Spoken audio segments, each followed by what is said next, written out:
தமிழக வெற்றிக் கழக தோழர்களின் மேலும் ஒரு நெகிழ்ச்சியான உதவி.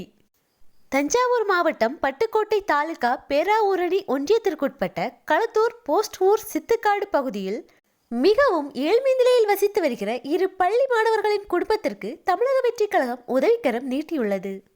தாயை இழந்து தந்தைக்கும் கால் சரியில்லாமல் 100 நாள் வேலைக்கு சென்று தன் 2 பிள்ளைகளையும் படிக்க வைக்கும் தந்தையின் ஏழ்மை நிலையை அறிந்து தமிழக வெற்றிக் கழக நிர்வாகிகள் 10,000 ரூபாய் நிதி உதவி வழங்கியுள்ளனர்.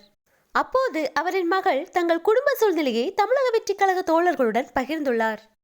அவர் பேசுகையில், என் பேர் நித்யஸ்ரீ. நான் அரசு உயர்நிலைப் பள்ளியில் 9th ஸ்டாண்டர்ட் படிக்கிறேன். என் தம்பி 7th ஸ்டாண்டர்ட் படிக்கிறான். எனக்கு அம்மா இல்லை. அம்மா 10 வருஷத்துக்கு முன்னாடி இறந்துட்டாங்க. எங்க அப்பாவுக்கு ஒரு ஆக்சிடென்ட்ல கால் யானைக்கால் மாதிரி வந்துடுச்சு. எங்க அப்பா 100 நாள் வேலைக்கு தான் போயிட்டு இருக்காங்க.